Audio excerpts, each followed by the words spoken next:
안녕하세요. 271페이지.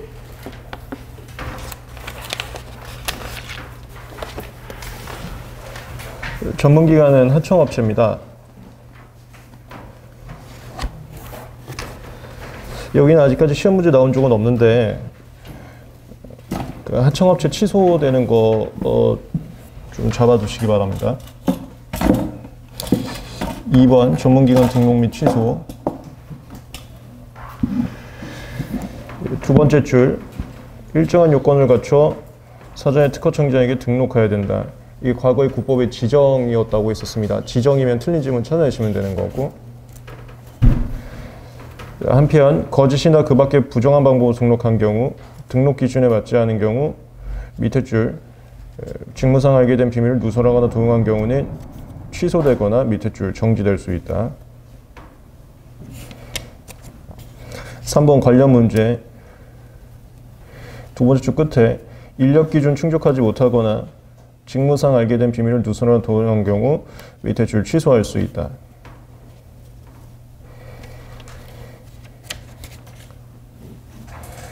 그 다음에 정보 제공. 292페이지. 2번 요건, 첫 번째 줄 누구든지, 정보 제공 누구든지 할 수 있습니다. 그래서 얘들을 공중의 심사 협력을 받는다라고 표현한다고 했었죠, 기본 강의에서. 그게 정보 제공, 특허 취소 신청.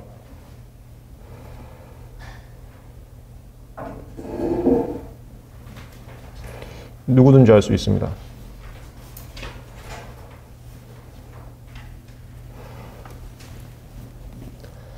(2번) 객체적 요건. 첫 번째 줄 끝에 배경기술 기재 의무, 두 번째 줄 다항제 기재 방법, 옆에 하나의 출원 범위. 이 심사관님의 심사 편의를 위한 40여, 3학년 41, 45조는 거절 이후 이외에는 다 제외됐었어요. 그 다음에 3번 출원 계속 중. 그 다음에 4번 관련 문제. 첫 번째 줄 끝에 거절 중 불복 심판 중에도 허용. 그래서 출원 중에는 특허청장님한테 제출하는 거고, 심판 중에는 그 심판 담당 대빵한테 제출을 하게 됩니다.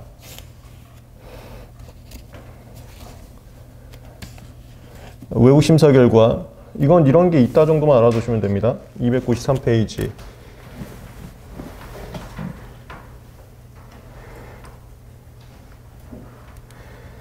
첫 번째 줄, 54조에 따른 우선권 주장을 수반한 출원이 심사에 필요한 경우, 밑에 줄, 기초 출원 국가의 심사 결과가 있으면 출원에게 명할 수 있다.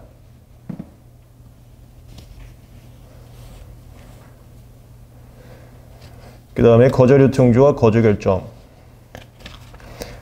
가볍게 한번 읽어보시면 되고, 그 다음에 괄호 2번에 이거 2회 이상 있는데 얘는 시험 문제 잘 나옵니다.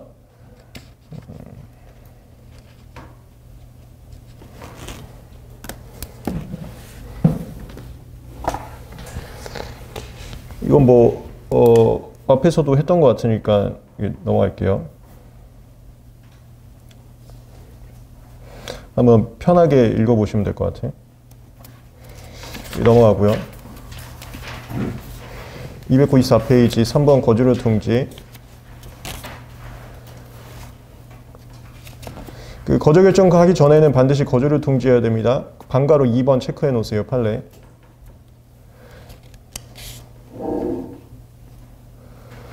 그래서 어제 정리를 했었는데, 심사관이 심사 문제가 스텝 1이 보정을 승인할까 각하할까, 스텝 2가 거절을 통지할까 거절 결정할까인데, 여기서 어떤 문제점이 생겼을 때 이게 통지한 거면은 거절 결정하는 거고, 통지한 거와 다른 거면은 또 통지를 합니다. 그게 판례 문제에서 굉장히 중요하다고 했었죠. 그거하고 연관해서 많이 할 겁니다. 판례 강의에서. 방가로 2번 일단 좀 체크를 해두시고, 그 다음에 괄호 2번 거절의 통지. 이것도 어제 쉽게 정리를 좀 해드렸네. 최명도나 자진보정 명도에 있던 문제점이면은 최초 거절의 통지고, 그게 아니면 최후 거절의 통지다. 원칙은 그렇게 생각을 하는 건데, 방가로 3번 최초 거절 이후의 예시. 이런 거 심사기준 정리 강의에서 또 한번 다시 잡아드리긴 할 겁니다, 나중에. 가번 심사가 착수된 이후 첫 번째 거절의 통지는 최초. 이게 최초라는 말이 최초 심사 시에 통지할 수 있었던 것을 얘기하는 거였습니다. 최후라는 것은 최초 심사 시에 통지할 수 없었고 그 이후에 새롭게 생긴 문제점이 최후였었고요. 나번 보정되지 않은 식별항목. 식별항목이라는 게 뭐냐면 어색해하지 마시고 뭐 청구항, 그 다음에 발명의 설명에도 단락번호라는 게 존재해요. 그런 걸 식별항목이라고 실무에서 표현을 합니다. 각 문장마다 식별항목이라는 표현을 써요. 보정되지 않은 부분에 거주류가 있는 경우, 이게 최명도에 있던 거주류라는 거잖아. 나번. 그 다음에 답은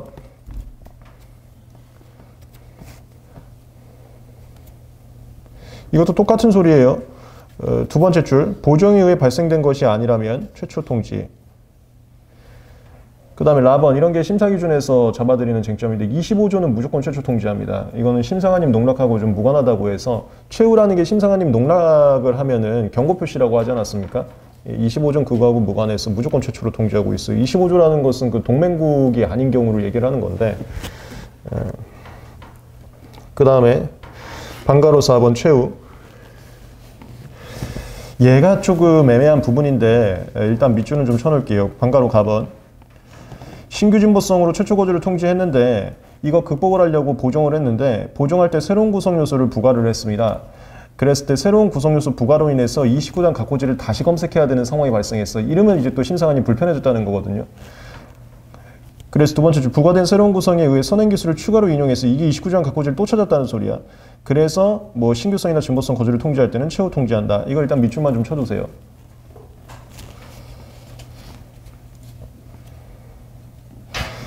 그 다음에 나번. 사실 시험 문제 제일 많이 나오는 게 이거야. 나번. 이 체크 포시하고 이거 판례 강의에서 되게 중요하게 말씀을 드릴 겁니다. 나번. 그냥 295페이지 3번 관련 문제. 1번 청구항이 2 이상인 경우. 이거 우리 조문특강에서도 요번에 했었네. 독립항하고 종속항을 기재하게 되는데 종속항이라는 것은 이미 독립항에 있는 레인지도 불구하고 왜 쓰냐. 그것은 이제 단계별로 심사받을 수 있는 장점이 있어서 쓴다. 단계별로 심사가 뭐냐? 그 청구항별로 심사를 하다 보니까 어느 레인지까지는 거주류가 있고 어느 레인지부터는 특허 결정은 가능하고 요것을 받는 것을 단계별 심사라고 한다. 그거하고 비슷한 거예요. 그래서 청구항이 2 이상이면 각 청구항별로 개별적으로 심사를 하고 어디가 거주류가 있고 어디는 또 특허 결정 가능하고 이런 거를 각각 청구항별로 해줘야 됩니다. 그게 단계별 심사라고 하는 거예요. 첫 번째 줄, 청구항이 2 이상인 경우 거주를 통지할 때는 통지서에 거주된 청구항을 명확히 밝혀야 됩니다. 그 다음에 방가로 2번 직권제 심사는 기억나세요? 이거는 그 예외 들어갔었지. 그래서 이미 통지한 거라도 또 통지하고 보정에 따라 발생한 거라도 하더라도 최초로 통지하고, 그래서 첫 봤다는 무조건 최초 통지한다. 그 내용인데요. 이거 조금 이따도 다시 나올 겁니다. 첫 번째 줄, 직권제 심사 과정에서는 기통제한 거주류가 극복되지 않았어도 밑에 줄 다시 거주를 통지하고, 또 옆에 거주를 통지에 대응한 보정에 따라 발생한 거주를 할지라도 일반으로 통지한다가 이게 최초 얘기하는 거예요. 일반이라는 게 최초예요. 내가 왜 일반이라는 표현을 썼냐면 거주류 통지 나올 때 최후만 좌측 상단에 최후라고 네모바스 쳐서 경고 표시 나옵니다. 경고 표시가 아닌 걸 내가 일반이라고 표현한 겁니다. 그래서 일반이라고 써 있는 것은 다 최초라고 이해하시고 읽으시면 됩니다. 4번 거주결정 1번 출원일치 원칙. 이거 체크해 두세요. 어느 하나의 청구항이라도 거주류가 있으면 그 출원일치가 거주결정됩니다. 무슨 소리냐면 청구항일은 거주류가 있으니까 거주결정되고 청구항일은 특허결정된다. 이런 거 없어요. 하나의 일체로서 됩니다. 그렇기 때문에 우리 조문특강에서도 얼마 전에 했었네. 그 일부만 되는 건 내가 잘 체크하라 그랬었지. 그 대표적으로 조문특강 때 아마 그거 2개 했던 것 같은데, 하나가 얘가 미성년자가 아니야. 그러니까 내가 봤을 때 지적 수준이 있다고 생각을 했어. 근데 생각해보니까 안 되는 거야, 지적 수준이. 그랬을 때 대리인 선임 개인 명령이 있었잖아요. 대리인 선임 개인 명령 할 때 어리버리한 거는 일부만도 무효로 할 수 있다고. 일부 잘 체크하라 그랬었지. 원래 특허청이나 심판원에서는 어떤 절차에 대해서 일부만 어떤 취급하는 게 굉장히 귀찮습니다. 무슨 서면이 내 있는데 어떤 서면 중에서 이 항목은 괜찮고 이 항목은 안 된다를 어떻게 할 거야? 하나하나 분리를. 그 되게 싫기 때문에 일반적으로는 다 일체로 써가요. 그러다가 가끔 일부도 된다를 잘 잡아두시면 되는 거야. 여기도 일체로 써가는 겁니다. 청구가 하나도 거절이 있으면 다 죽는 거야. 그 다음에 이거예요. 제가 계속해서 판례 강의에서 제일 중요하다고 했던 게 괄호 2번입니다. 이거 1번 체크하고 2번 체크하고 3번도 체크하고 4번 체크하고 5번 체크하고 6번 체크하고, 이거 다 중요해. 이거 다 판례 강의에서 굉장히 강조 많이 할 겁니다. 얘가 시험 문제 제일 많이 나오는 심사 파트라고 보시면 되겠어요. 296페이지.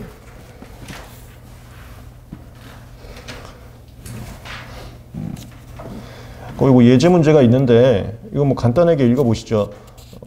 하여튼 감각은 어제 말씀드린 것처럼 스텝 1 보정을 승인할까 각하할까, 스텝 2 거절을 통지할까 거절 결정할까, 스텝 3 통지한다면 최초할까 최후할까를 연상을 하면서 편하게 읽어보시면 되겠습니다. 그다음 297페이지 여기서 재심사. 먼저 재심사 청구.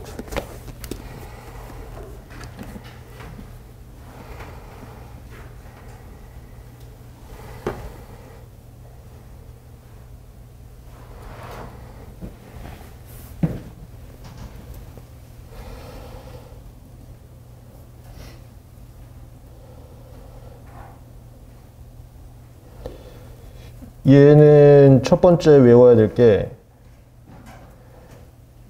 특유의 반려사유 1, 2, 3. 이거 주문 특강에서 정리했죠? 하나가 보정 없이 재심사 청구한 경우, 하나가 재심사에 따른 거절 결정인데 재심사 청구한 경우, 하나가 거부심 청구인데 재심사 청구한 경우 1, 2, 3. 그리고 조문 특강 어때요? 속도감이 너무 빠른가요? 잘 따라오고 있어요? 속도감이 너무 빨라? 괜찮다고? 빠르다고? 그럼 못 따라오겠어? 따라올 수는 있어?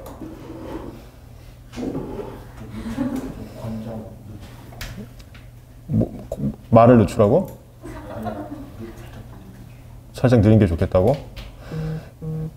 조문특강 얘기를 해주세요. 그것은 이제 기본 강의가 끝난 다음에 한 단계 업그레이드된 상태에서 진행을 하는 거기 때문에 기본 강의처럼 이제 천천히 하지는 않는데 그렇다고 뭐 강사 혼자 나가면 또 안 되니까 그런 내용적인 거 편하게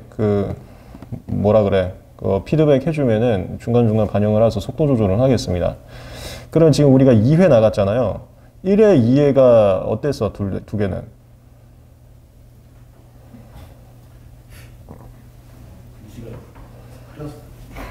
야, 글씨가 흐린 거랑 속도랑 뭔 상관이야? 너는 어땠어? 1회, 2회? 범위가 많이 야, 얘는 괜찮다잖아. 뭐 한다고? 장점만 말할 필요가 없다고? 단점이 있다고? 그래요. 온라인 분들도 조문특강 수강하시는 분들이 있으면은 다 촬영이 끝난 것을 수강하고 계시면은 힘든데 현재 수강 신청을 같이 하고 계시는 분들이 있으면은 JHJ 그룹에다 남겨주시면은 피드백 참고해서 강의 속도나 템포 같은 건 조절을 하겠습니다. 지금 여러분들하고 같이 가야 되는 거니까 편하게 말씀을 해주시고.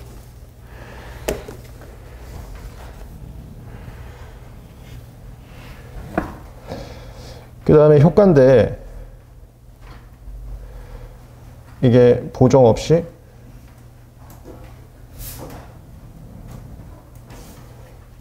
재심사에 따른 거절 결정이 있을 때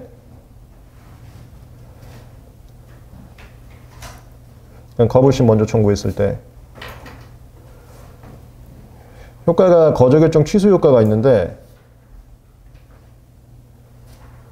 재심사 청구 절차가 무효로 되면은 거절 결정 취소 효과 나타나지 않는다. 그 라인 기억나시나요? 재심사 청구 절차가 방식이 위반이 되는 거예요. 반려되거나 무효가 되는 거예요. 반려되면 재심사 청구 시작도 안 된 거기 때문에 거절 결정 취소가 안 되는 거고, 수리가 됐다 하더라도 무효가 되면은, 그러니까 3조 1항 6조 방식 수수료 위반이 있어서 무효가 돼버리면 거절 결정 취소되지 않는다. 그러니까 거절 결정으로 그 추론은 종결되다. 그 라인.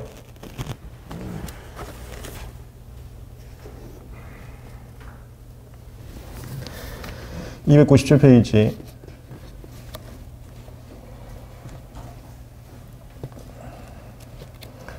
2번 요건 및 절차.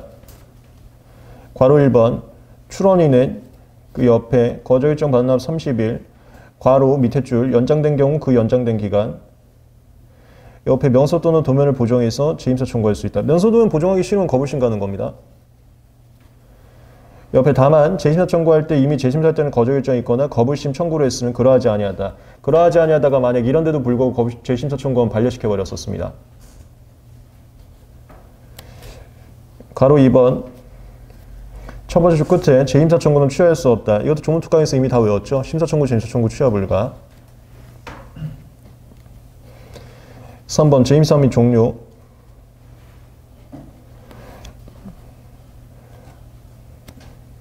그 괄호 2번 종전 거저결정의 타당성의 재심사 반괄호 1번 재심사 청구된 경우 옆에 줄 거저결정 취소한 것으로 본다. 밑에 줄 다만 무효로 된 경우엔 그러하지 아니하다. 방금 얘기 드렸고요.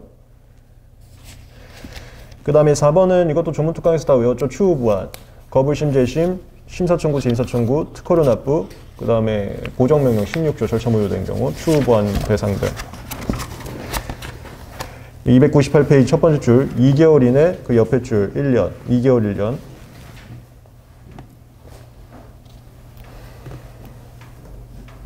5번 거불심과 재심사 청구. 이거 2차 문제에 2번이나 출제를 했습니다. 우리가 조문특강에서 대비식으로 강의를 하고 있는데 왜 그러냐면 1차권, 2차권 대비형으로 문제를 많이 출제하시고 그 이유가 교수님들께서도 대비를 굉장히 좋아하시기 때문에 그래요. 다만 우리는 지금 수험생이다 보니까 한국특허법 내에서 절차와 절차를 대비하는데 나중에 이제 대학원을 가시거나 이렇게 되면 교수님들께서는 나라 대 나라를 비교를 많이 하십니다. 특허 같은 경우는 미국 쪽이 선진국이라고 해서 미국 특허법과 한국 특허법을 비교를 많이 하시고 나중에 2차 과목인 민사소송 같은 경우는 뭐 독일이 선진국이라서 독일 거하고 비교를 많이 하고 그런 것도 하는데 어쨌건 대비가 생활화되어 있다고 보시면 되겠어요. 이유는 대비를 했을 때 좀 더 그 사람을 정확하게 이해를 할 수 있기 때문에 그런 건데 그 대상을 5번은 2차 시험에 많이 나온 거니까 그냥 가볍게 읽고 넘어가시면 되겠습니다. 큰 틀에서는 이거야. 거불심하고 재심사 청구는 둘 다 할 수가 없어요. 둘 중에 하나 택일을 해야 됩니다. 택일을 해야 될 때 고객한테 이런 장점과 이런 장점이 있으니까 당신의 상황에서는 저는 이거를 추천을 드립니다. 요거 할 능력을 뭐 길러보라는 취지라고 보시면 되겠어요. 그리고 제일 큰 차이점은 재심사 청구는 보정을 해야 되는 거고 거불심은 보정 없이 반박할 때 하는 거고. 6번 직권 재심사. 여기 맨날 시험 문제 나오는 거 있어. 그리고 재심사 라인이 1, 2, 3, 4였어요. 거불심, 재심사, 직권 재심사, 직권 보정, 취하 간주. 근데 거불심은 저 뒤에 심판 붙어 있으니까 여기 없는 거야. 그래서 여기는 3개밖에 없습니다. 재심사 청구, 직권 재심사, 직권 보정, 취하 간주만.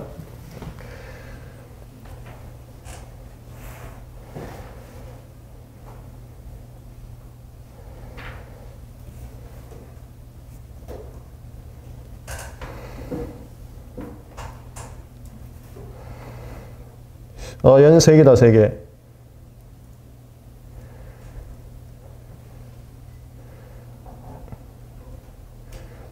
사유하고 절차인데 이 절차가 또 2개야. 이렇게 해서 1, 2, 3. 직권 재심사 사유는 정보 제공 사유하고 비슷하면서 명백한에 하나 더 붙습니다. 그러니까 40여 3항이요, 40여 8항, 45조 배경기술 기재, 청구항 2 이상 기재했을 때 기재 방법, 그 다음에 단일성. 얘네들은 직권 재심사 사유에 해당하지 않고요. 그 외의 거이면서 플러스로 명백했을 때, 명백하다는 것은 이걸 그대로 내비두면 반드시 무효로 될 것 같다고 생각이 될 때, 그게 직권 재심사 사유.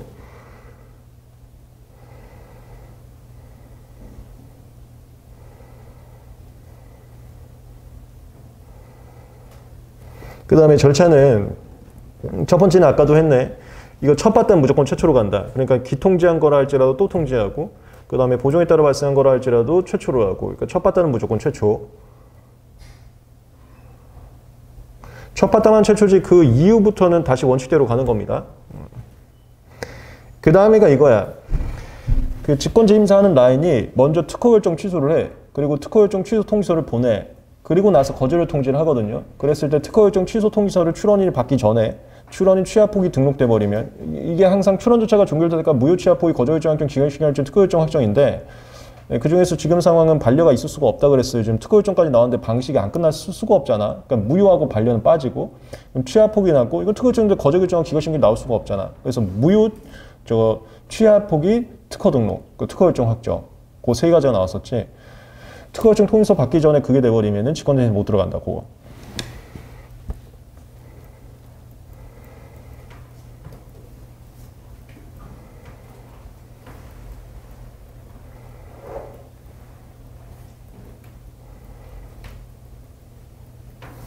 설정 등록이 특허결정 확정이라고 보시면 돼요. 이거 되면은 직권재심사 한다.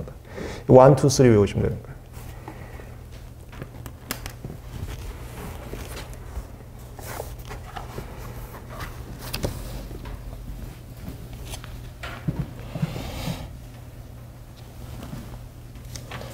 (298페이지) 직권재심사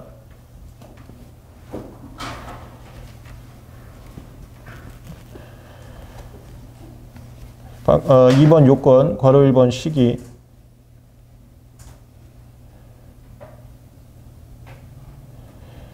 첫 번째 줄 끝에 심사관이 직권자 심사하고자 출원에게 특허일정 취소 사실을 통지했어도 출원이 그 통지를 받기 전 299페이지 취하 포기 등록하면 직권자 심사 불가.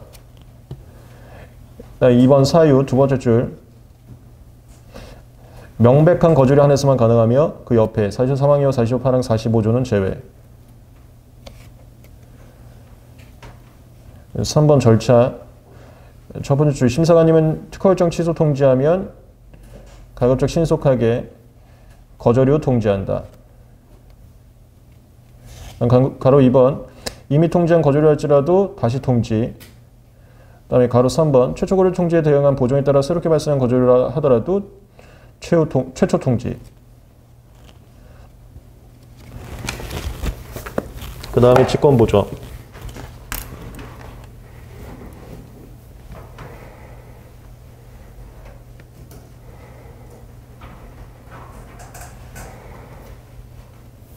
이것도 내가 그냥 사유하고 절차라고 표현을 할게요.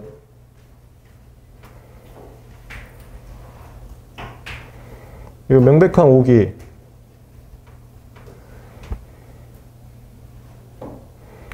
명서 두면 요약서상의 명백한 오기.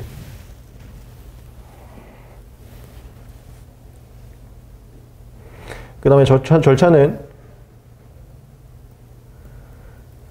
특허 일정할 때 직권보정사항 함께 통지하고요. 직권보정은 특허 일정할 때만 할 수 있습니다. 딴 때는 못하는 겁니다. 그 다음에 직권보정사항이 출원 측에서 마음에 들지 않으면 특허 일정 반납 3개월 또는 설정료는 좀 빠른 날까지 의견서 제출하면 됩니다. 이 의견서 제출할 때 취사 선택할 수가 있어요. 취사 선택이라는 게 일부만도 배척할 수가 있습니다.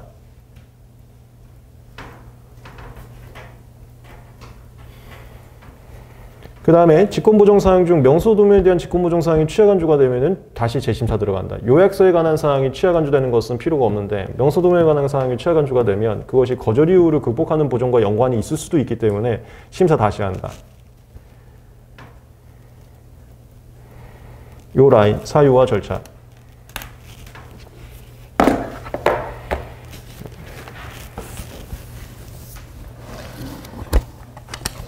(299페이지) 2번 직권보정 범위 확대. 반가로 1번 종전에는 첫 번째 줄 명백히 잘못 기재된 내용만 직권보정할 수 있어 거절 이유는 직권보정 불가능. 반가로 2번 그러나 현행법은 두 번째 줄 끝에 두 번째 줄 거절 이유에 해당하는 것도 직권보정 가능. 이게 과거에는 거절 이유가 있으면 그걸 극복하는 보정을 할 수가 없었는데요. 지금은 거절 이유가 있으면 그 극복하는 보정도 할 수가 있습니다. 국법이 틀린 질문으로 나온다고 보면 되시니까 참고해서 알아두시면 되겠습니다. 300페이지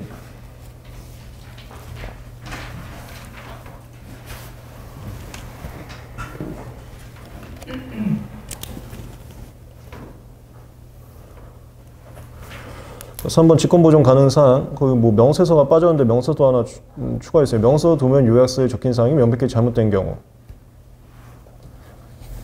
4번 절차.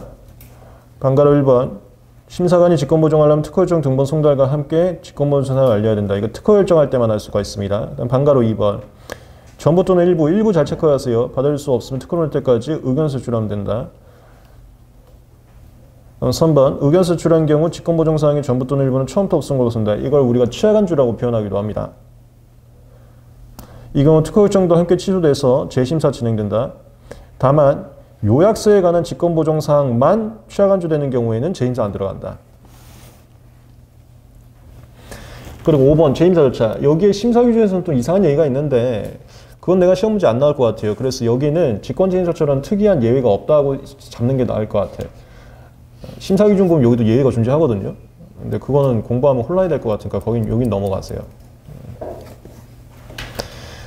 이 다음에 8절 포지티브 심사제도는 제가 올해 2차 시험 답안지에 썼던 건데 뭐 오늘도 얘기하고 저번 시간도 얘기했네. 심사위원님께서 심사하실 때는 거절이유가 있다 이런 네거티브 결과만 통지하는 게 아니라 포지티브 결과, 그러니까 이거는 특허 가능하다는 의견도 내주고 있습니다. 그런 내용들을 보시면 되겠습니다. 그러니까 출원인이 특허 결정을 받는 데 있어서 심사관님이 도와주는 라인들을 포지티브 심사 제도라고 합니다. 간단히 읽어보시면 될 것 같아요. 이건 나중에 2차 강의에서 제가 다시 잡아드릴 겁니다. 302페이지의 내용 요약 편하게 읽어보시고요. 303페이지의 거절료 통지와 거절 결정에 대해서 각가지 예시를 들면서 제가 썰을 좀 풀어놨습니다. 편하게 한번 읽어보세요. 어차피 판례 강의에서 다시 보충을 자세하게 할 거지만 그런 내용이 있을 수도 있겠구나 정도만 잡아보시기 바랍니다. 305페이지 최후거절 통지 구문도 마찬가지야. 너무 어려우면 그냥 한 번만 읽고 넘어가셔도 좋아. 어차피 외울 거와 정확하게 문제에 출제되는 것은 또 계속 잡아줄 거니까. 그 다음에 306페이지에 7번 기타라고 있는데 첫 번째 줄 7번 기타예요. 비밀 누설하면 안 되기 때문에 첫 번째 끝에 외부에 반출할 수 없는데 다만 다음과 같은 경우는 반출 가능하다 해서 이거 기본 강의 기억나세요? 이게 보통 재택근무하실 때나 아니면 하청업체 일 시킬 때라고 했어요. 1번 선행기술 조사, 2번 전자업무 위탁, 그 다음에 3번 온라인 원격 근무. 이거 시험 문제 한 번도 나온 적은 없는데 제가 왜 밑줄을 쳐드리냐면 기본 강의에서도 말씀드렸지만 교수님께서는 변별력을 가리는 문제를 중요한 문제의 난이도를 올리는 게 아니라 너네 이런 조문도 한번 봤냐 하면서 출제를 하시다 보니까 한 번도 출제되지 않고 굉장히 중요하지 않은 조문이지만 밑줄을 쳤습니다. 그 다음에 이것도 마찬가지 내용인데 307페이지에서 위에서 네 번째 줄 또한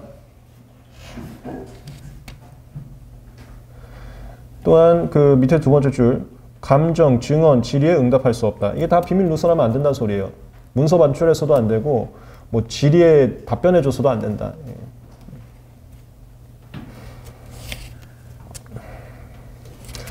재임사 청구 가볍게 한번 읽어보시고 그 다음에 308페이지에 보시면 1번, 2번, 3번, 4번이 있습니다. 그게 시험 문제 나왔습니다. 근데 이게 또 심사기준 내용입니다. 그러니까 법조문에 없고 심사기준에 있는 내용인데 출제돼서 좀 아쉬웠습니다. 얘는 조문특강에서 제가 그림 그리면서 다시 잡아드릴 겁니다. 1번, 2번, 3번, 4번 1번, 2번, 3번, 4번 조문특강에서 잡아드리고 나중에 이제 심사기준 정리 강의에서도 한번 잡아드릴 거예요. 아마 다시는 시험 문제 안 나올 것 같습니다. 법조문이 아니고 심사기준 개인적 얘기여서 원래 출제돼서는 안 됐었던 쟁점이기 때문에 그래서 제가 기본 강의나 밑줄 강의에서는 강조는 안 하겠습니다. 다만 조문특 강의에서는 전부 다 해야 되니까 거기서만 좀 한번 하겠습니다. 그 308페이지에 있는 1번, 2번, 3번, 4번 얘기하는 거예요. 동그라미. 이게 무슨 상황이냐면 겁을 심하고 재임사 청구 중에 태기를 해야 되는데 얘가 태기를 하지 않고 두 절차를 전부 밟은 거야. 그래서 또 어떻게 취급하냐. 직권 재심사 한번 읽어보시면 되고요. 310페이지 직권 보정도 한번 읽어보시면 됩니다.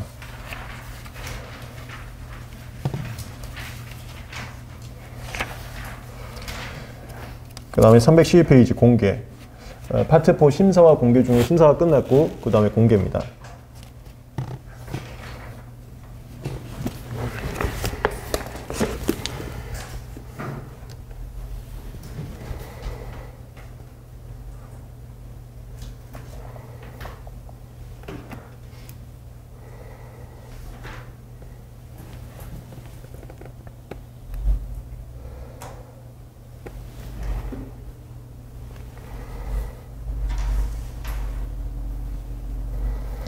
얘는 무조건 시험 문제 안 나오는 거는 공개하지 않는 거. 이게 일단은 시험 문제 많이 나옵니다.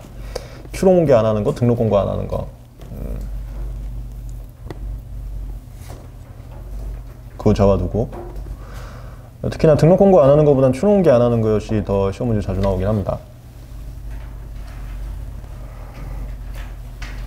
그게 1, 2, 3, 4, 5인가요? 1이 청구범위 없는 거, 2가 번역문 안 낸 거. 청구범위 번역문. 그 다음에 3가 등록 공고 이미 했으면 예공개 안 합니다. 얘는 등록 공고가 너무 늦어질 것 같을 때만 하는 거기 때문에. 그리고 이 1, 2, 3는 전부 다 그 반려사유에서도 우리 조문특강에서 정리했었어요. 반려사유에서. 그것도 끝났거든, 조문특강에서. 그거 기억나? 조문특강에서 이거 반려사유였던 거 기억이 나? 아, 진짜로? 기억은 나? 그러면 잘 따라오고 있는 거잖아. 뭐 한다고? 아니야, 내가 뭐하러, 야, 무슨 내가 학대하는 것도 아니고 괜찮다 그러면 내가 왜 거기서 더 빨리 해? 그리고 거기서 더 빨리 할 수도 없어. 사람이 말하는데 한계가 있는 거지. 내가 뭐 속사포를 파는 것도 아닌데 거기서 어떻게 더 빨라지겠어. 더 빨라지는 건 걱정 안 돼. 왜 그러냐면 정말 너무 늦어지면은 다 따라하고 있는데 루즈해질 수도 있잖아. 내가 그걸 걱정하는 거지. 너 어때? 너 안 들어? 아, 그래? 근데 또 실력이 되는 친구들은 또 굳이 뭐 거기서 안 하고 있어도 되니까. 그렇지. 그래요.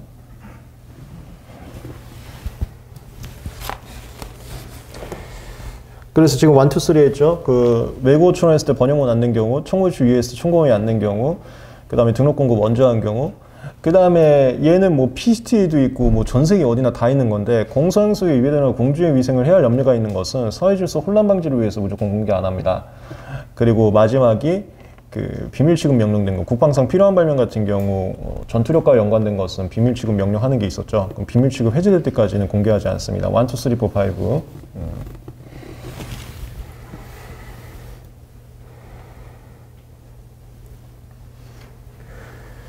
그 다음에 이것도 조문 특강에서 했네. 따끈따끈하게. 제3자가 모방했을 때 상황.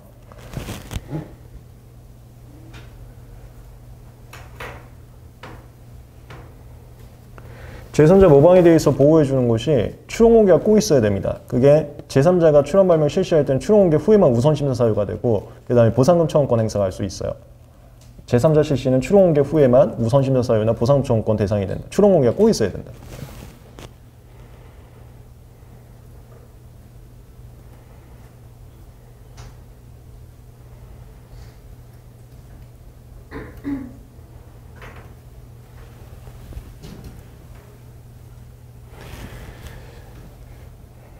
그 다음에 여기서 또 쟁점이 많이 되는 게 보상금 청구인데,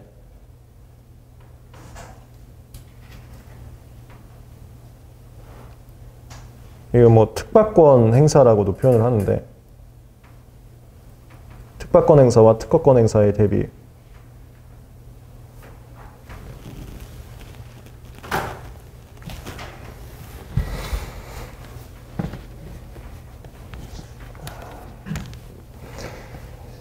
여기서는 보상금 청구가 가능하고요. 여기서는 손해배상 청구가 가능합니다.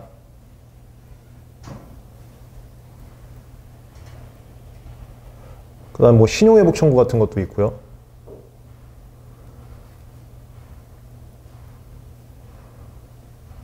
그 다음에 여기는 침해금지 청구도 가능합니다. 이런 거 시험 문제 많이 나와요.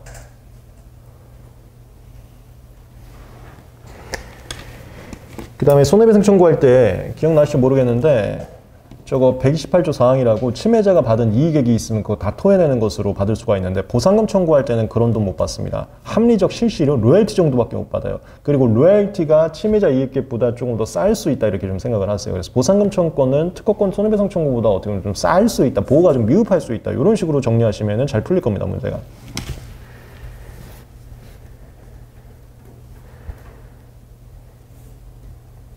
이걸 시험 문제에서 어떻게 나오냐면 얘가 128조, 얘가 126조인데 보상금 청구 행사할 때는, 그러니까 특박권 행사할 때는 128조나 126조를 적용할 수 없다. 이런 식으로 시험 문제 많이 나와요. 물론 신용회복 청구도 안 되는데 주로 시험 문제 많이 나오는 게 128조, 126조입니다. 그 다음에 하나 더. 우리 손해배상 청구할 때는 과실 추정을 해주는데, 그래서 내가 침해자가 과실이 있으면 입증하지 않아도 바로 받을 수 있는데, 얘는 과실 추정 안 해줍니다. 우리가 돈 받을 때는 고의 또는 과실이 있어야 되거든. 그래서 얘는 이걸 만들어야 돼. 경고장을 보내거나 추론 공개된 발명임을 알게 만들어야 돼. 이게 고의 또는 과실을 만들어 놔야 됩니다.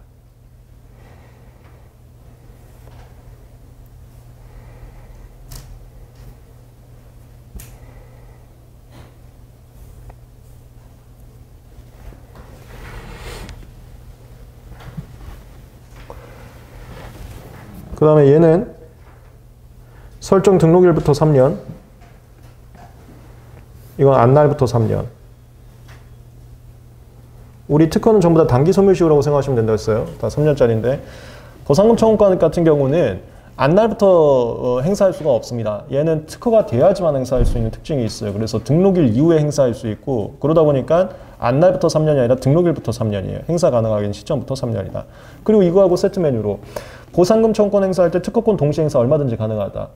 왜냐면 시점상 둘이 같은 시기에 행사할 수가 있어요. 보상금 청구권이 특허권 등록 후에 행사하는 거니까. 근데 가능하다고. 이게 이제 민법에서 나오는 권리의 경합이냐 뭐 이런 쟁점인데 얘 얼마든지 두 개 다 행사할 수 있는 권리다. 왜냐면 적용 시점이 완전히 달랐던 거기 때문에. 그게 뭐 전형적으로 시험 문제 제일 많이 나오는 라인들입니다. 이게 전 내용이란 건 아니고 제일 시험 문제 많이 나오는 내용이에요.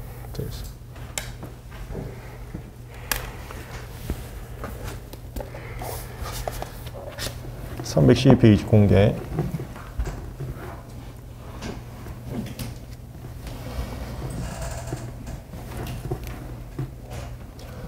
그래서 제가 지금 초창기에 목표하는 것은 어차피 여러분들이 종합반 수업을 듣다 보면은 복습할 시간이 하루에 많이 안 나요. 우리 그 유튜브에도 인터뷰를 했었는데 하루에 많이 나와봐야 4시간, 5시간밖에 안 나옵니다. 4시간 나오면 충분히 나오는 거야. 특허 같은 경우는 복습 시간이 굉장히 많이 줄여주고 싶은 거예요. 그래서 이거 좀 밑줄 하고 또 기본 강의 하고 그 상태에서 바로 조문특강 하면서 복습 없이도 연상이 되면서 자동적으로 복습이 되게 수업이 자동적으로 복습이 되고 그걸 원하고 싶거든요. 초창기에는. 그러다가 이제 조문특강 끝나고 판례 강의 끝나면 그 다음부터는 수업이 꼭 필수가 아니야. 오실 분들만 오시면 돼. 왜냐면 독학이 꼭 있어야 합격을 하거든. 그 후부터는 독학 시간을 알아서 이제 빼면 되는데 전반부에는 강제로 끌고 가면서 수업이 꼭 복습이 되는 것을 원하고 있고 그래서 각 수업마다 조금씩 업그레이드 되는 것은 좀 하고 있어요. 제가 뭐 속도 조절이라던가 내용에 있어서 좀 추가를 하거나 이런 게 있는데 잘 보완이 될 수 있게 피드백 좀 많이 의견을 제시해 보세요.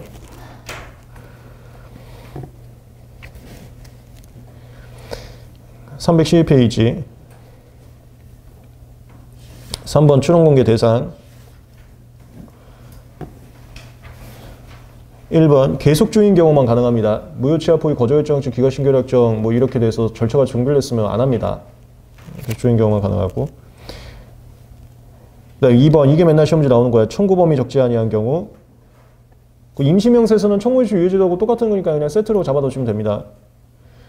그 다음 옆에 국어원형 제출하지 않은 경우 그 다음 옆에 등록 공고한 경우 그 다음에 3번 비밀 취급된 경우 그 다음에 4번 공서양소 공중의 위생 회원 염려 있는 경우 1, 2, 3, 4, 5 4번 추론공개 시기 1년 6개월 그 전이라도 조기 공개 신청 가능 313페이지 우리 그래서 조문특강에서 저거 정리했었잖아요. 출월부터 뭐하고 우선일부터 뭐 헷갈리니까 외우자고 그래서 출월부터 뭐를 완벽하게 외웠었습니다. 그게 신공존재 우등보였거든. 신공존재 우등보는 출월부터 뭐 이거 좀 추론공개 시점은 거기에 해당되지 않기 때문에 우선일부터 1년 6개월입니다. 우선일부터 1년 6개월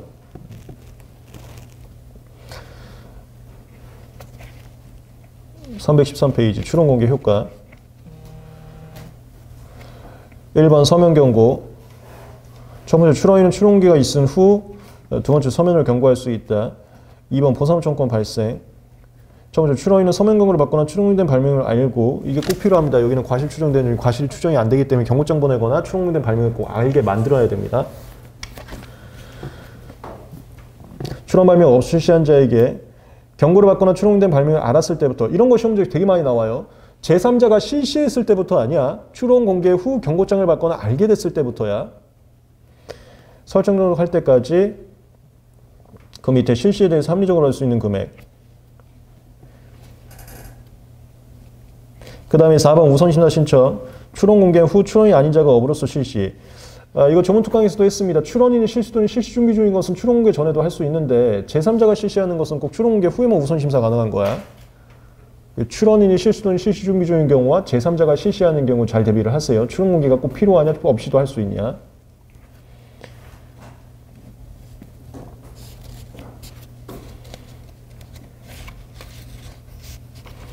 그 다음에 7번 서류의 열람 신청.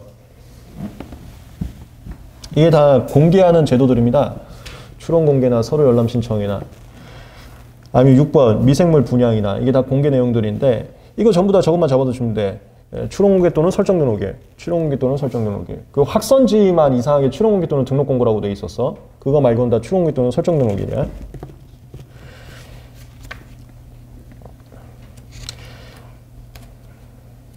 그리고 7번 서류 열람 신청에서 방가로 2번. 얘도 그 열람 안 해주는 거 이런 게 또 시험 문제 나오는데 방가로 2번이 첫 번째 출원공개 설정 등록되지 아니한 거. 네, 가로 열고 55조 이게 국내 우주입니다. 국내 우주 수반한 출원이 출원공개 설정 등록된 경우에는 그 선출원은 제외한다. 이거 뭔지 알지? 이거 시험 문제 가끔 나옵니다. 선출원은 1년 3개월 만에 죽기 때문에 출원공개가 안 될 가능성이 높아요. 그랬다 하더라도 국내 우주 출원이 출원공개 되면 선출원 출원공개 강조해서 선출원에 대해서 열람할 수 있다고 했었어요. 그 내용입니다.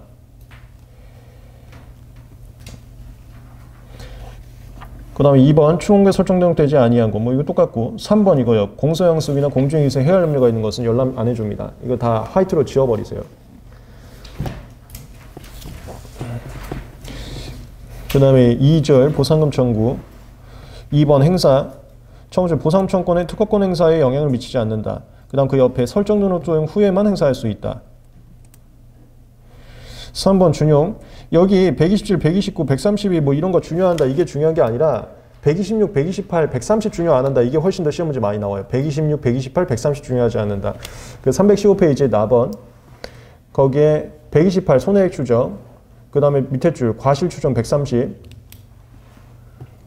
그 다음에 그거는 빠져있네요. 그 침해금지 청구 126조 중요하지 않는다.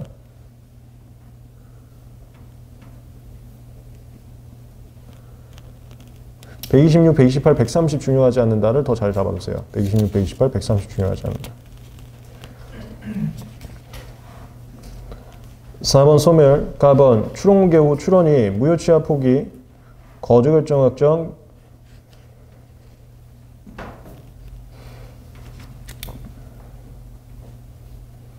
그 다음 뭐 기각신결 확정은 빠져있는데 기각신결 확정도 마찬가지예요. 그러니까 특허되지 않은 거죠. 무효취하 포기 거주결정 확정 기각신결 확정. 그 다음에 3번 4번 특허 취소 결정 확정 특허 무효신결 확정. 이게 특허권은 나왔는데 소극적으로 소멸한 경우 이러면 보상청권 날아갑니다. 다만 방가로 4번 괄호 체크해주세요. 후발적 무효세는 제외. 이게 소급 소멸됐을 때만 보상청권 날아가는 거고 후발적 무효로 인해서 소멸된 보상청권 남아있습니다.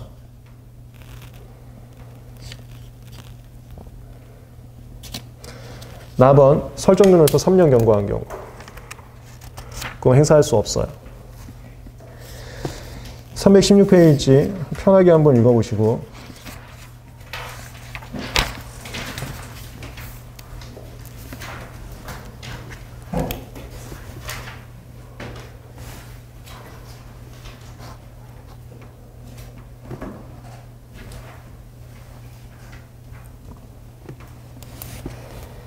(318페이지에) 표 외우세요.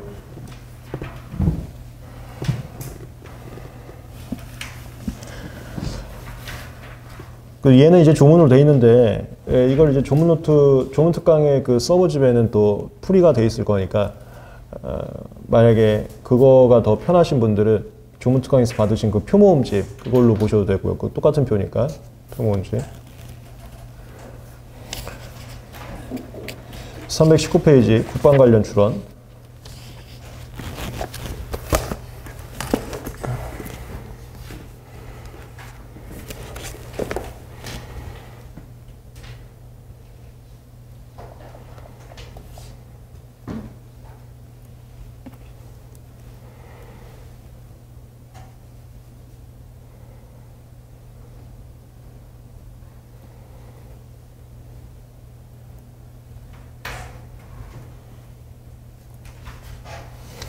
이거 1, 2, 3, 4 비밀 취급 명령 특허 안 해준다. 외국 출원 금지 특허 안 해준다. 그 다음에 수용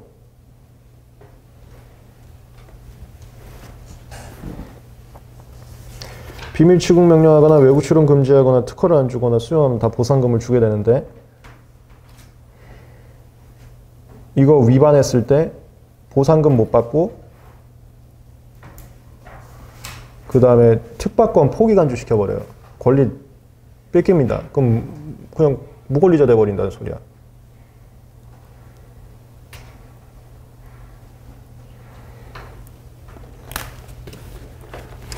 이거에다가 이것도 우리 조문특강에서 했네요. 국방 관련 출원은 비밀 취급 명령된 상태에선 전자문서로 제출할 수 없고 뭐 그런 거 이제 짜잘한 것들 더 있고요. 319페이지 3번 법적 취급 1번 외국 출원 금지 1번 정부는 국방상 필요한 경우 외국 출원 금지 밑에 줄 비밀 취급 명령 그 옆에 특허를 하지 아니할 수 있다. 반가로 2번 외국 출원 금지 비밀 취급 명령 위반한 경우는 특허를 받을 수 있는 권리와 보상금 청구권을 포기한 것으로 본다. 320페이지 수영은 무조건 시험 문제에 사회주의 소리를 안 들으려면 더 난리가 났어야 된다. 그거 하나만 잡으면 시험 문제 풀 수 있다고 했습니다. 그래서 얘는 그냥 국방상 필요한 경우가 아니라 하나가 더 붙어야 돼.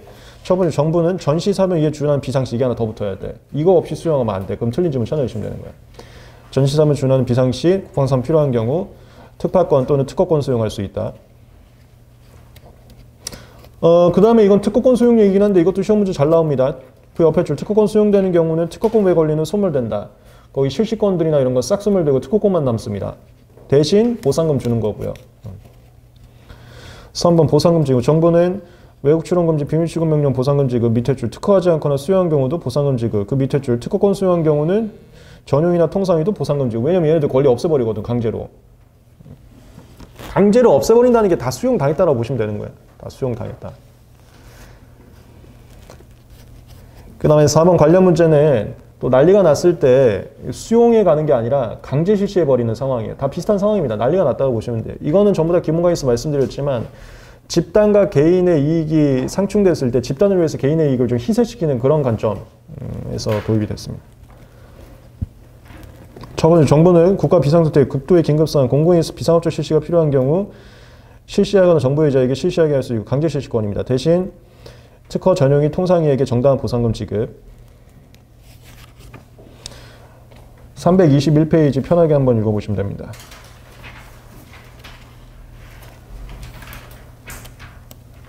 (322페이지) 네, 그리고 이것도 하나 물어볼게요. 우리 조문특강에서 이것도 이제 정리를 했잖아. 이런 것들이 이제 뒤쪽 쟁점을 갖다가 앞에서 끌고 가고 다 해버렸잖아요. 거기 뭐 심판 얘기건 뭔 얘기건 취하 포기와 관련된 건 다 했었는데 그게 어때요? 그거 이해하는 데 있어서 그거는.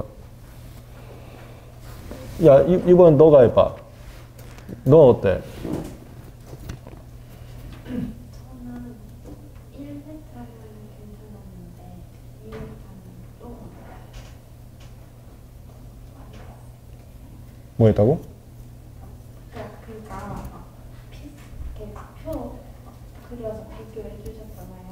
어. 근데 그게 뭐 가능하긴 한데 저기도 됐고 뭐 저기도 됐고 이랬잖아요. 왜 말을 하면 계속 얘기해봐. 그래서 저는 2회차가 좀 적절하고 그러니까 이거 취하 포기는 이건 정리하는 건 괜찮았어? 그거 이건 괜찮아? 그래요. 이거 이제 우리 종특강에서 다 했으니까 이것도 외우세요. 이거. 혹시 너는 지금 처음 보는 것 같아, 이거? 그런 주임새 아니었지? 내가 오늘 이제 공부의 의욕을 고취시키기 위해서 하나하나 이제 잡으려고 컨셉 잡고 온 건 아니고요. 편하게 물어보는 거니까 절대로 쫄거나 부담스러워하지 마시고. 322페이지 출원인의 의사에 의한 경우 1번 출원 개수 중 반가로 1번 주체적 요건.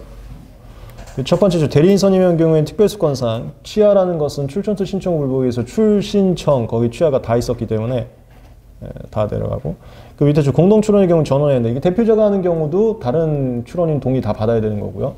출전투 신청 후 불복 얘기였습니다.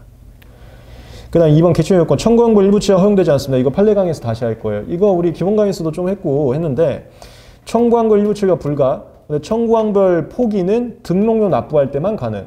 이거 잡아두세요. 청구항부 일부 취하 허용되지 않는다. 그 다음에 반가로 2번 등록 시 청구항부 포기가 가능해요. 그 첫 번째 줄 있죠. 청구항부 출원 취하는 불가능하나 두 번째, 특허를 낼 때 청구항별로 포기는 할 수 있다.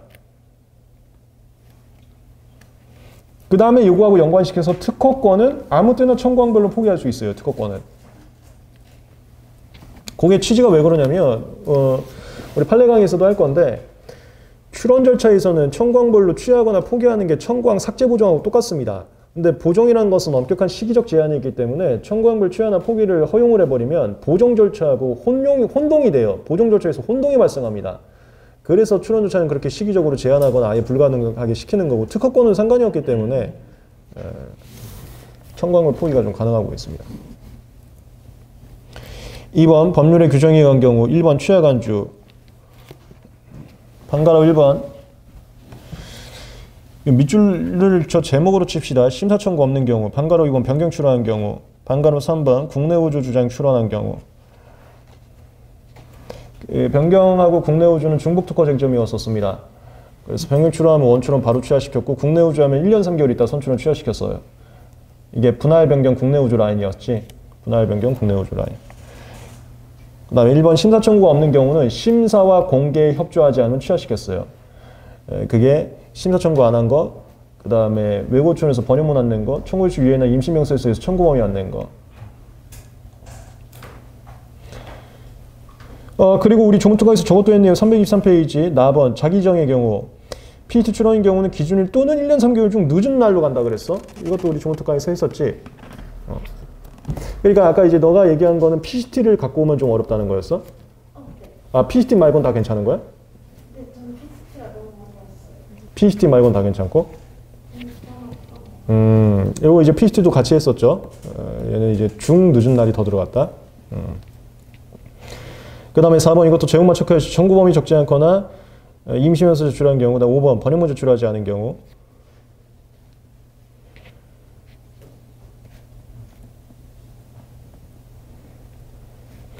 그 다음에 6번은 그 보정명령 관련된 거랑 그 보안사유 관련된 건데 이거 뒤에서 PCT에서도 할 건데 일단 체크를 해두시죠.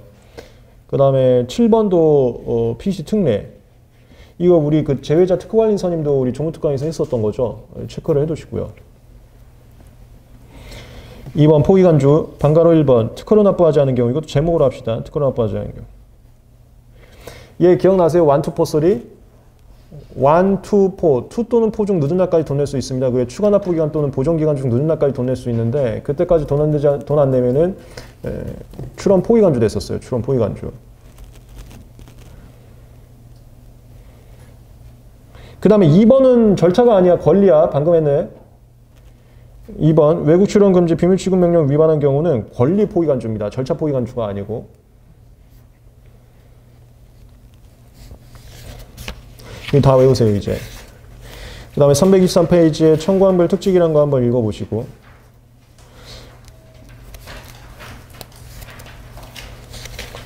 여기까지가 파트 4 심사와 공개였습니다.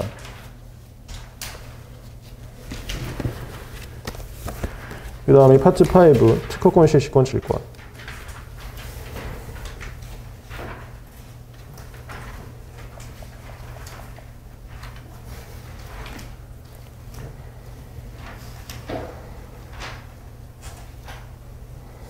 파트 1 절차 총칙.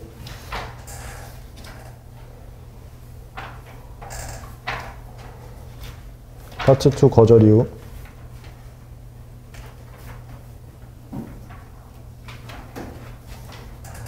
파트 3 절차. 파트 4 심사와 공개까지 다 됐습니다.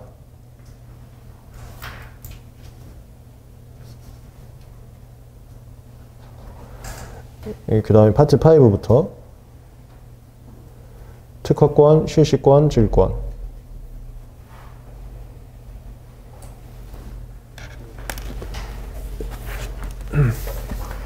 (326페이지) 327페이지는 2차용으로 간단하게 답안지에 서술하는 거 용도로 해놓은 거여서 편하게 한번 읽어보시면 됩니다. 그 개괄적인 내용들이에요. 328페이지도 개괄적인 내용이니까 이런 쟁점들이 있었구나 하고서는 한 번만 편하게 읽어보시면 되는 겁니다. 그 다음에 329페이지 특허료.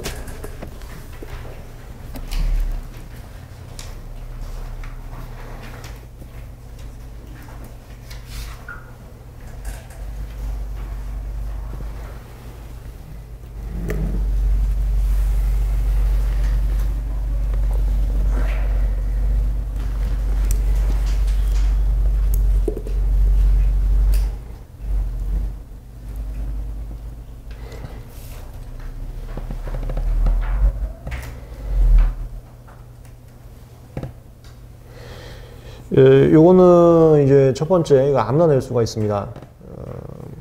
뭐 이해관계인도 대납할 수 있다 이렇게 표현이 되어 있는데, 그리고 그거는 이제 민법적 내용이어서 그냥 그대로 가져갔어요. 특허권자의 의사에 반해서 누군가가 특허를 납부하면 특허권자가 현재 이익을 얻은 한도 내에서만 비용상환 청구할 수 있다.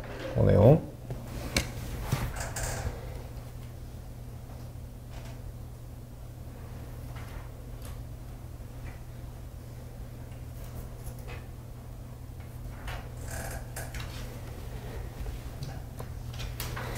그 다음에 액수. 요게 등록료 같은 경우는 3년치 내야 되고요. 유지료는 최소 1년치.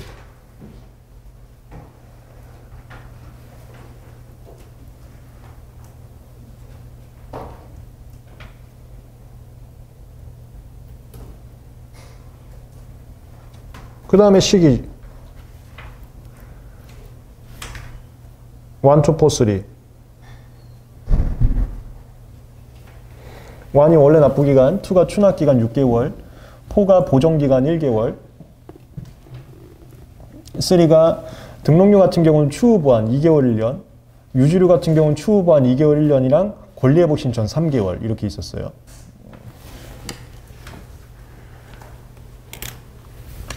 그 다음에 2 또는 4 중 늦은 날까지 돈을 안 내면 출원 포기 간주 특허권은 소급 소멸. 그랬다가 3를 통해서 돈을 내면 2 또는 4 중 늦은 날부터 3까지는 특허권 효력 제한 기간. 그 다음에 그 효력 제한 기간에 국내에서 선의로 실시 또는 실시 준비하면은 법정 실시권. 이렇게 라인. 이게 특허료. 이 정도 속도는 어때? 아, 이렇게 그냥 읊는 거. 이거는 좀 연상이 잘 돼? 얘 이제 예스맨 되는 거 아니야? 잘 돌봐줘. 징조가 이제 예스맨 될 것 같네. 근데 조문특강에서는 어차피 취의 자체가 대비이기 때문에 어떤 한쟁점에 대해서 복습을 하는 것은 기본 강의의 중복이어서 의미가 없는 거고요. 저는 이제 대비를 하고 싶은 강의인데 그 대비 자체를 지금 현재 조문특강은 기본 설명 없이 바로 대비를 들어가는데 PC나 이런 것들은 그럼 기본 설명을 한 다음에 대비를 들어가는 식으로 한번 해볼게요. 근데 대비를 안 하는 것은 그 조문특강에서는 의미가 없는 거예요. 그리고 또 하나는 또 대다수 친구들은 또 그 속도를 너무 좋아한다 하면은 또 그 속도 이제 맞추는 거고 그런 것들은 계속해서 의견을 제가 듣겠습니다. 329페이지.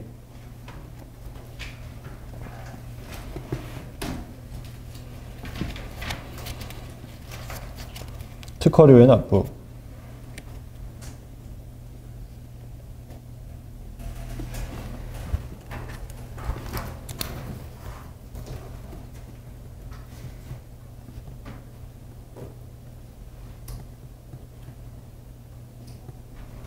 (2번) 특허료 납부의 주체 및 방법. 방가로 1번 납부 의무자의 특허료 납부. 첫 번째 줄 등록료는 3년분. 그 밑에 줄 유지료는 최소 1년분. 그 밑에 줄 수년분 모든 연체분 일괄적으로 납부할 수 있다가 이게 최소 1년분은 내라는 소리예요. 2번 납부 시기. 등록료는 1. 특허적 만납 3개월. 밑에 줄 2. 6개월 추납기간. 그 다음에 3. 밑에 줄 추후 보완 가능. 4번 유지료는 1. 설정 등록일. 그 매년 기준으로 설정 등록일이었어요. 이거 교리민 그 필기자료에서 했었습니다. 기본 강의. 그 다음에 뭐 2는 안 써있는데 2. 6개월. 그리고 3, 두 번째 줄 책임질 수 없는 사유가 있거나 여기 이제 권리회복 신청이라는 게 있습니다. 또는 권리회복 신청 이렇게 3.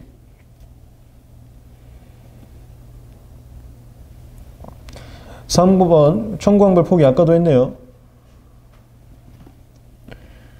첫 번째 특허 요청 간주와 특허를 낼 때 청구환불을 포기할 수 있다. 이거 출원 포기. 4번 첫 번째 이해관계인은 의사와 관계없이 낼 수 있다. 다만 다음 페이지.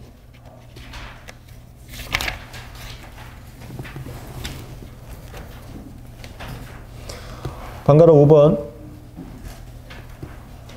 첫 번째, 내할자가 현재 이익을 얻은 한도 내에서 비형상관 청구가 가능하다. 그 다음 괄호 3번. 이게 투 또는 포 중 늦은 날까지 돈 안 내면은 죽는 건데요. 첫 번째, 추납기간에 특허를 내지 않거나 괄호 보정기간이 끝나지 않은 경우는 보정기간에 보정하지 않은 경우. 이게 투 또는 포 중 늦은 날이라고 외우시면 되는 거야. 그때는 밑에 줄 출원은 포기간주. 그 다음에 옆에 특허권은 그 밑에 줄 기간이 끝난 날 다음 날로 소급해서 소멸.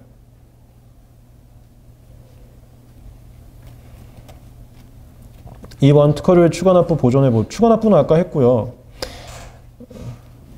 저거 좀 밑줄 칠까 그러면? 1번 특허료의 추가납부. 두 번째 줄 6개월이고요. 추가납부 기간. 그 다음 그 옆에 2배의 범위에서 이게 369로 올라갔었는데 어쨌건 2배보다 적다 이렇게 외우시면 돼요. 왜냐면 권리회복 신청이 제일 비싼데 그게 2배거든. 2번 특허료의 보전. 반가라 1번 특허청장은 두 번째 줄 일부를 내지 않은 경우 보전을 명한다. 반가로 2번 보전면을 받는 날부터 1개월 이내 보존할 수 있고. 이게 기출문제에서는 30일로 해서 틀린 지문 나왔었습니다. 우리가 법정기간 중에 30일도 있고 1개월도 있거든요. 잘 구분해서 외웠어요. 웬만하면 다 30일인데 이게 특이하게 1개월이었어. 30일이라는 날짜가 훨씬 더 많거든요. 그 다음에 두 번째 줄 2배의 범위에서 하여튼 제일 비싼 게 권리회복 신청이고 그게 2배입니다. 나머지는 그거보다 좀 싸요. 구체적으로는 369인데 369까지 외울 필요는 없는 거고. 331페이지.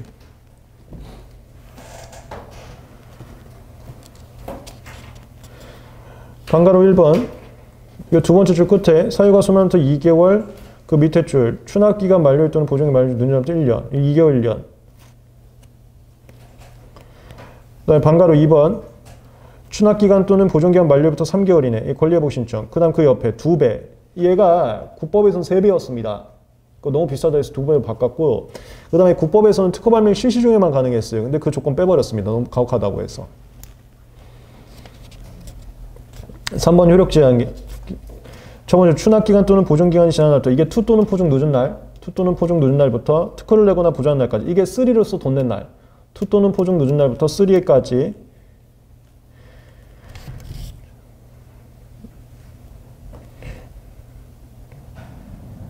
두 번째 끝에 효력이 미치지 아니한다. 효력 제한 기간 2개가 있었습니다. 여기 특허료하고 심판의 심결이 확정됐는데 재심에서 번복됐을 때 이렇게 2개가 있었어요. 효력 제한 기간.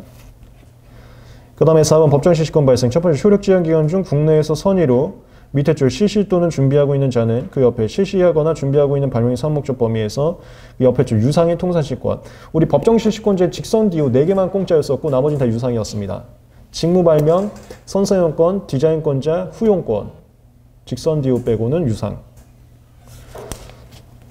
3번 면제감면. 이거 저번에도 했었네. 면제만 좀 알아두시죠. 첫 번째 국가. 국가권은 공짜예요. 넘어갑니다. 332페이지. 반환 무조건 시험도 나온다 했지. 우리 조문특강에서 수수료 반환 정리했었는데 특허료 반환도 시험 문제 굉장히 나올 가능성은 높습니다. 네, 먼저 1번 대상. 첫 번째 끝에 납부한 자의 청구에서 반환된다. 이거 조문특강에서도 말씀드렸어요. 지금은 반환 사유만 통지해주지 바로 돈 주지 않고 있습니다. 청구를 해야 돈 주고 있어요. 계좌번호 줘야 돈 주고 있습니다. 2번. 첫 번째 줄 반환 대상에 해당하는 경우 그 사실을 납부한 자에게 통지한다. 그 다음 그 옆에 통지받는 자는 통지받는 나서 3년 이내. 우리 다 3년짜리야. 반환 청구할 수 있다. 그 다음 3번 반환 사유. 잘못 납부된 거 2번. 특허 취소 결정, 특허 무효신결, 존속기한 무효신결 확정된 해의 다음에. 이거 확정과 다음에 잘 잡으라 그랬어. 기본 강의에서도 강조 많이 했었습니다. 확정과 다음에. 3번 포기한 해의 다음에. 이거 다음에 잘 잡고. 1, 2, 3. 얘 무조건 시험 문제 나오는 거야. 그 다음에 각주 435번. 이것도 무조건 시험 문제 나오는 거야. 특허 취소, 특허 무효는 총괄벌로 될 수 있어요. 이건 내가 맨날 연상했지. 특허 취소, 특허 무효 권리범위화인 심판은 총괄벌을 청구할 수 있고 총괄벌을 신결이 할 수 있고 총괄벌을 취할 수 있습니다. 특허 취소, 특허 무효는 총괄벌로 죽으면은 죽은 청광이 돼 있으면 반환해 주는 거야. 그 다음에 특허권 포기도 마찬가지야. 특허권 포기도 총광벌로 포기할 수 있다 그랬죠. 그럼 총광벌로 포기하면 죽은 청광이 돼 있으면 반환해 주는 거야. 각주 345번도 체크해 놓고. 333페이지 편하게 읽어보시면 됩니다. 335페이지도 편하게 읽어보고요. 337페이지 표 외우고 이게 전부 또는 일부에서 일부만도 가능하다. 그 라인들 또 정리해 놓은 건데 337페이지 표, 337페이지 표 외우시고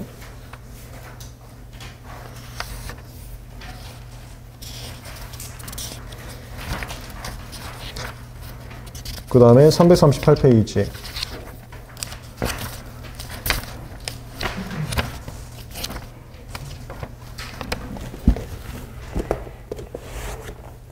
여긴 등록이네.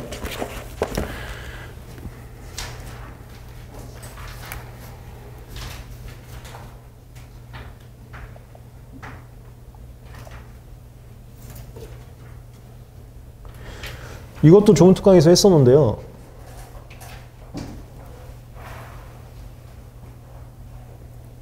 저 동의하고 등록.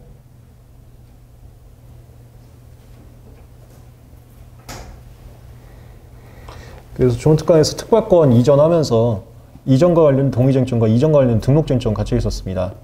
동의가 이전 실시권 질권은 위나 옆으로 동의였고 등록이 서리포처는 등록이 효력 발생 요건이었잖아요. 그거 이제 좋은 특강에서 했었죠. 이전 쪽.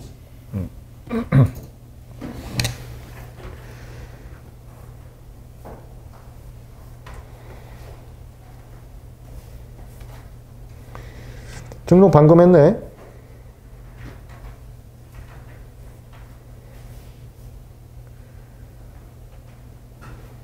특허권 서리포처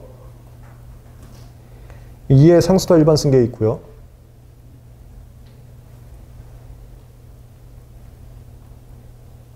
설정 이전 포기 처분 제한.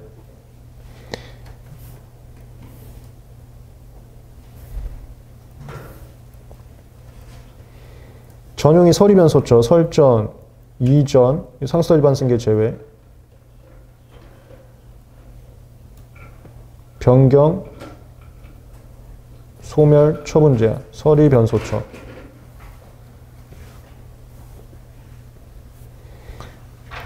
그 다음에 통상이 서리 변소처. 설정 이전 포기, 설정 이전 변경, 소멸, 처분 제한. 얘네들은 효력 발생 요건, 얘는 대항 요건. 질권이는 예의 질권이면 서리변소처가 효력 발생 요건, 예의 질권이면 서리변소처가 대항 요건. 그 다음에 여기는 설정의 예외 있었지? 법정실시권 예외. 법정실시권은 등록하지 않다 하더라도 대항 요건이 갖춰집니다. 서리포처, 서리변소처, 서리변소처.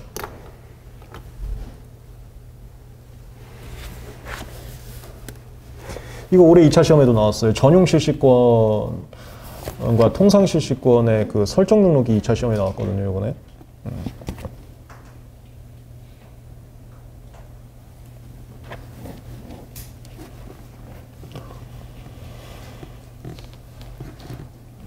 (338페이지) 2번 등록의 효력 1번 특허권 전시권 등록의 효력 1번 효력 발생 요건 가번.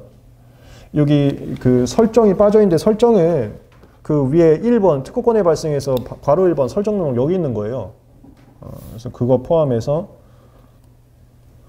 설정, 이전, 포기, 처분 제한, 서리 변소점, 괄호 열고 일반 승계 제외. 동의와 등록에서는 이전이라고 외우고 일반 승계 제외 이렇게 하는 게 깔끔하다고 했었습니다. 그 다음 나번 전효시권 설정, 이전, 변경, 소멸, 처분 제한. 이전에 일반 승계 제외. 그 다음에 소멸에도 괄호 있지. 혼동에 간 경우 제외. 다번 얘네들의 질권은 설정이 서리변소처 효력 발생 요건.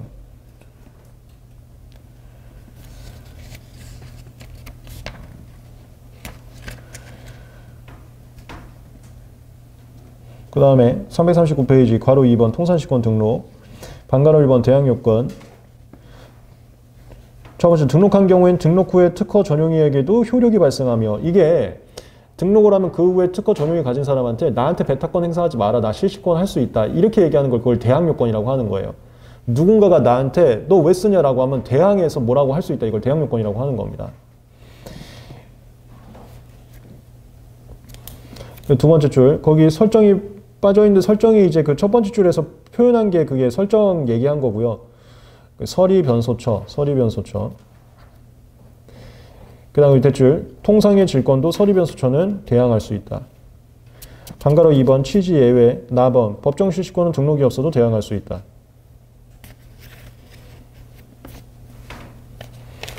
등록 쟁점이었습니다. 340페이지 편하게 읽어보시면 되고 341페이지 이거 잠깐 밑줄 좀 치면 등록 공고 세 번째 줄 국방상 필요해서 비밀 취급 명령된 발명은 비밀 취급 해제될 때까지 공고하지 않는다. 그 출원 공개는 공개하지 않은 게 1, 2, 3, 4, 5였었는데 등록 공고는 공개하지 않은 게 1이었어요. 비밀 취급 명령. 나머지들은 여기에 해당 사항이 없어서 없었죠.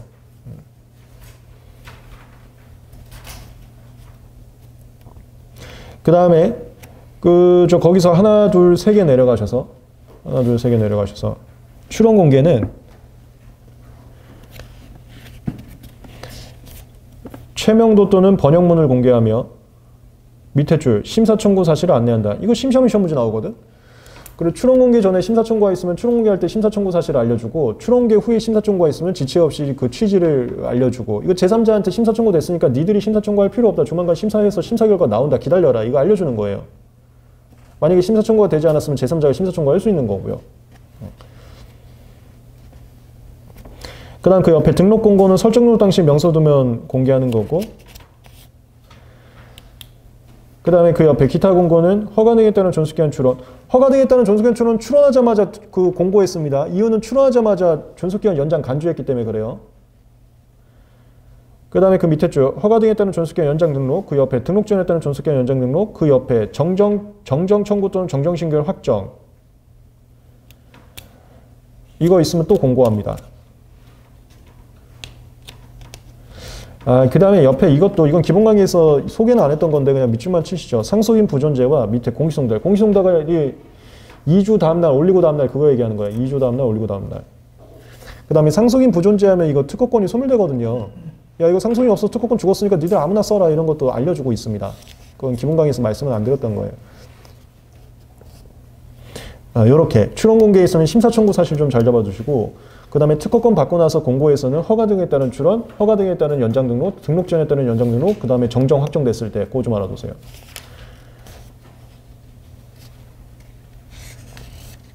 뭔가 알려줘야 될 게 변동사항이 있으면 또 알려준다 이런 느낌이에요. 알려줘야 될 게 변동사항이 있으면 알려주는 겁니다.